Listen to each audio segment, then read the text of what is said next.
मैं पूछना चाहता हूं, आपके माध्यम से सरकार के कहना चाहता हूं, मान्यवर, अगर नेम प्लेट लगवाना है तो लगवाइए गले में नेम प्लेट। नीरव मोदी के गले में नेम प्लेट लगवाइए कि 20,000 करोड़ रुपए हिंदुस्तान का वो बाकी है। लगवाइए नेम प्लेट। 10,000 करोड़ रुपए विजय माल्या हिंदुस्तान का बाकी है। लगवाइए नेम प्लेट गले में ललित मोदी के कि 3,000 करोड़ रुपए हिंदुस्तान का लूट के भाग गया। लगवाइए नेम प्लेट मान्यवर। मैं कहना चाहता हूं नितिन संदेशरा के कि वो 6,000 करोड़ रुपए हिंदुस्तान का लूट के भाग गया। लगवाइए नेम प्लेट अडानी के कि 2.5 लाख करोड़ रुपए का कर्जा आपने एक आदमी को दे रखा है। लगवाइए नेम प्लेट उन पूंजीपतियों को जिन्होंने हिंदुस्तान की बैंकों को खाली करने का काम किया। मान्यवर एक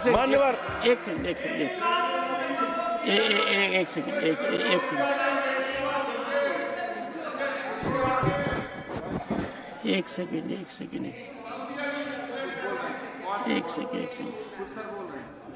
honorable member, and you are a senior person. Sanjay ji, you are a senior person. धारा प्रवाह में आप काफी कुछ कह गए फिगर्स के बारे में, बाकी तो you can make your point, no difficulty about it. One second.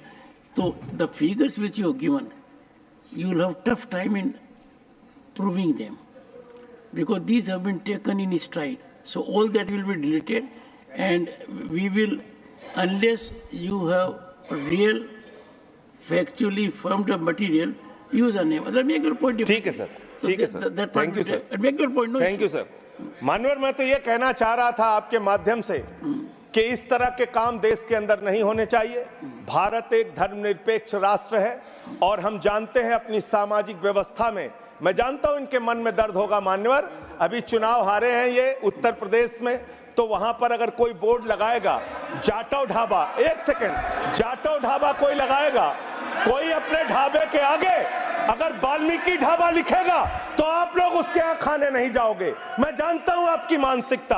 आप वो लोग हैं जिन्होंने भारत के तत्कालीन राष्ट्रपति श्री रामनाथ कोविंद जी को प्रभु श्री राम के मंदिर के शिलान्यास में नहीं बुलाया। आप वो लोग हैं जिन्होंने मौजूदा राष्ट्रपति श्रीमती द्रौपदी मुर्मू जी को राम मंदिर के उद्घाटन में नहीं बुलाया। आप दलितों से, पिछड़ों से, आदिवासियों से, अल्पसंख्यकों से, मुसलमानों से नफरत करने का काम करते हैं। यह आपकी सच्चाई है। इसलिए नेम प्लेट मत लगवाइए।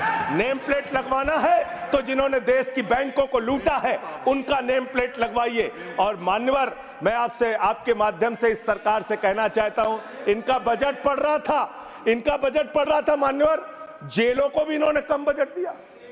अरे जेल का बजट तो बढ़ा दीजिए, 300 करोड़ रुपए जेल का बजट बढ़ा दीजिए। अरे अभी हमको जेल में भेजा है, कल तुमको जेल में आना है, तुम सबको जेल में आना है। जेल का बजट बढ़ा दो, जेलों को ठीक कर दो, अगला नंबर तुम्हारा है, तुम्हें जेल में आना है, इसलिए कम से कम जेलों को तो ठीक कर दो, अगला नंबर तुम्हारा। मैं जेल के बजट पे बोल रहा हूँ मानवर, मैं जेल के बजट पे बोल रहा हूँ। 300 करोड़ दिया, इनको जेल में आना है। वन सेकंड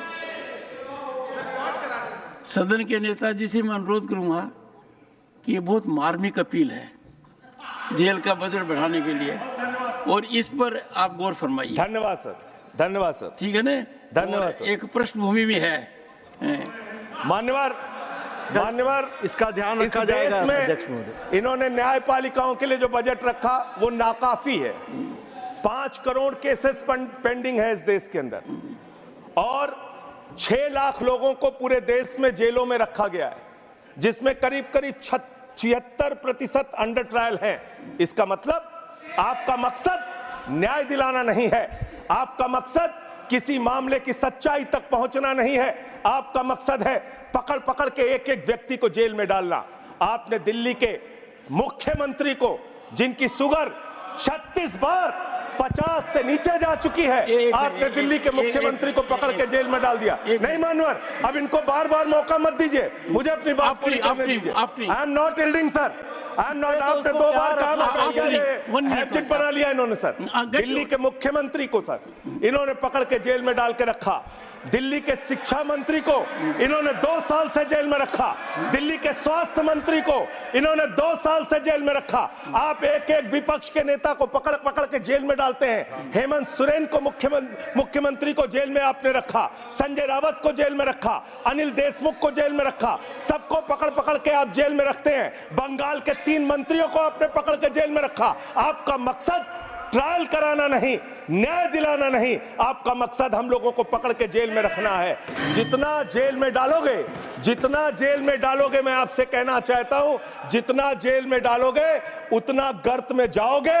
जिसने भी ये राजनीति की है उसका समापन हो गया है। अभी 240 पे पहुंचे हो, कल 24 पे पहुंचोगे, इसके बाद 2 पे भी आओगे। मैं तो 1-2 मिनट और मैं बस कह के अपनी बात खत्म करूंगा, मेरे टाइम में से उसको काट लीजिएगा। मान्यवर, भेदभाव की बात, सबसे भेदभाव इनको करना है। मुसलमानों से भेदभाव, सिखों से भेदभाव, ईसाइयों से भेदभाव, दलितों से भेदभाव, पिछड़ों से भेदभाव, और अब राज्यों से भेदभाव, राज्यों से भी भेदभाव, महिलाओं से भेदभाव, राज्यों से भेदभाव। क्या भेदभाव किया सर इन्होंने? 2,32,000 करोड़ रुपए, 2,32,000 करोड़ रुपए दिल्ली के लोगों ने सरकार के केंद्रीय खजाने में टैक्स के रूप में दिया, जीएसटी और इनकम टैक्स के रूप में। बदले में हमको कितना मिलता है? 0। 9 साल से आप दिल्ली को बजट नहीं देते। पंजाब के लोग, बस मेरे में से काट लीजिएगा सर, 1-2 मिनट काट लीजिए, पार्टी के उसमें से काट लीजिएगा। पंजाब के लिए सर, पंजाब का किसान अपना खून पसीना बहा के खेत में गेहूं पैदा करता है, धान पैदा करता है। आपने 8,000 करोड़ रुपए पंजाब के विकास का पैसा रोक रखा है, विपक्ष के राज्यों का पैसा आपने रोक रखा है। ये भेदभाव क्यों कर रहे हैं आप क्यों कर रहे हैं? आप लिखते हैं राज्यों के विकास से देश का विकास है, ये आप राज्यों का विकास कर रहे हैं। एक एक करके टारगेट करके विपक्षी राज्यों के साथ आपने भेदभाव करने का काम किया। और अंत में कोई मुझे कह रहा था सारे बजट कम किए, शिक्षा के बजट को भी आपने कम कर दिया। मैंने इन लोगों से कहा शिक्षा से इनका कोई लेना देना नहीं है, शिक्षा से इनका कोई लेना देना नहीं। मान्यवर, क्यों लेना देना नहीं है? क्योंकि दिल्ली विश्वविद्यालय में मनुस्मृति पढ़ाने जा रहे हैं ये लोग।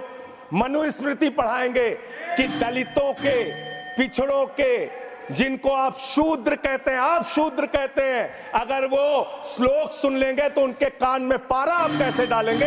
ये पढ़ाई आप कराने जा रहे हैं दिल्ली विश्वविद्यालय में, ये पढ़ाई आप कराने जा रहे हैं। इसलिए मान्यवर, मैं आपसे यही कहना चाहता हूं, ये बजट हिंदुस्तान के किसान के खिलाफ है, ये बजट हिंदुस्तान के नौजवान के खिलाफ है, ये बजट हिंदुस्तान के व्यापारियों के खिलाफ है। ये बजट सिर्फ और सिर्फ मोदी जी के मित्रों के लिए बनाया गया है, मित्रों के लिए बनाया गया है, मित्रों के लिए बनाया गया है। The later part will not go on record.